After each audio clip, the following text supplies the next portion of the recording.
Hello students, my self अर्चना ठाकुर और आज हम वर्ब यानी क्रिया के विषय में पढ़ेंगे।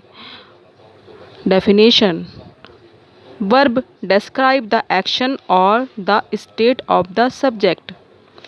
क्रिया वह है जिसके माध्यम से सब्जेक्ट यानी कर्ता की अवस्था या कार्य का पता चलता है, यानी कर्ता क्या कार्य कर रहा है और उसकी क्या अवस्था है, इसकी जानकारी हमें क्रिया के माध्यम से मिलती है। हम कुछ उदाहरण देखेंगे। For example, Ram is playing, Ram खेल रहा है। Number 2, Ram is 10 years old, Ram 10 वर्ष का है। इससे हमें कर्ता की अवस्था का पता चला कि राम कितने वर्ष का है। Number 3, Ram is eating, Ram खा रहा है।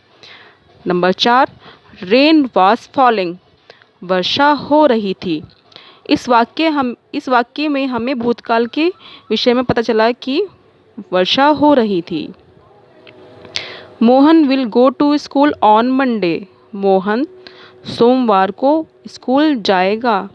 इस वाक्य में हमें भविष्यकाल के विषय में पता चला कि मोहन सोमवार को स्कूल जाएगा। इसमें विल का यूज़ हुआ है।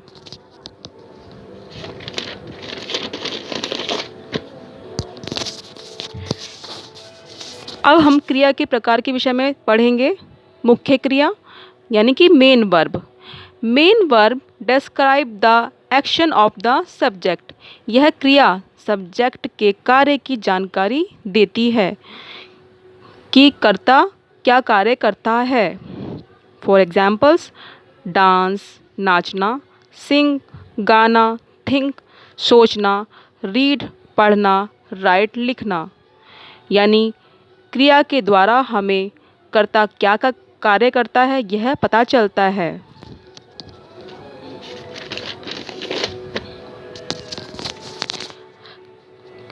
क्रिया का दूसरा प्रकार है सहायक क्रिया यानी हेल्पिंग या ऑक्सिलरी वर्ब। डेफिनेशन देखेंगे। Helping verb describes the state of the subject, present, past and future. सहायक क्रिया सब्जेक्ट की अवस्था, स्थिति के बारे में बताती है। वर्तमान, भूत और भविष्य, यानी कि सहायक क्रिया के द्वारा हमें पता चलता है कि कार्य किस काल में हो रहा है: वर्तमान काल, भूतकाल और भविष्य काल।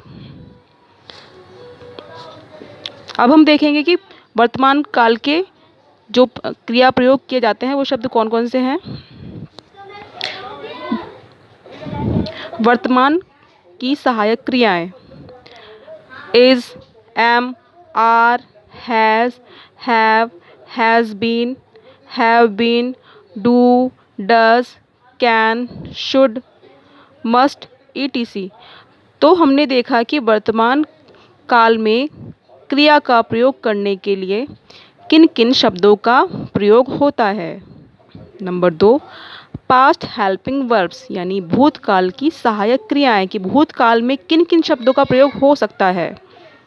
Was, were, did, had been, could have, etc.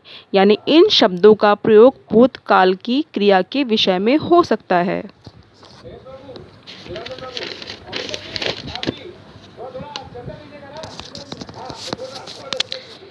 अब हम देखेंगे कि भविष्य काल की सहायक क्रियाएं यानी फ्यूचर हेल्पिंग वर्ब्स के वर्ड्स यानी शब्द कौन से हैं। Will have, to, ETC. यानी इन शब्दों का प्रयोग भविष्य काल में हो सकता है। Some more example of verb. अब हम क्रिया के कुछ अन्य उदाहरण भी देखेंगे। Anjali is playing guitar, Anjali guitar बजा रही है। I was listening to music, मैं संगीत सुन रही हूँ। He will become a doctor, वह डॉक्टर बनेगा। Aman is talking with Sam, Aman Sam से बात कर रहा है। मनीष इज इन दिल्ली, मनीष दिल्ली में है।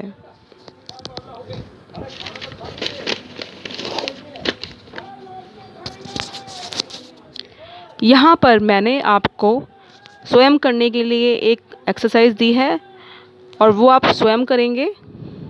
मैं एक बार पढ़ देती हूँ। Pick out the verb from the following sentences, यानी कि इन शब्दों में जो वाक्य हैं उन वाक्यों में से आपको वर्ब को चुनना है कि वर्ब इसमें से कौन सा शब्द है। Number 1, she sang a nice song. Number 2, he runs very fast. Number 3, Sita is reading a book. Number 4, he writes an application. Number 5, Amit plays cricket. Number 6, he eats an apple. Number 7, I laugh. Number 8, they are working together. Number 9, she must help the poor. Number 10, he has done his work. तो बच्चों, आपको इन वाक्यों में से बताना है कि इसमें से क्रिया के शब्द कौन से हैं। आशा करती हूँ आपको यह लेक्चर पसंद आया होगा और आप अपना होमवर्क करेंगे। धन्यवाद।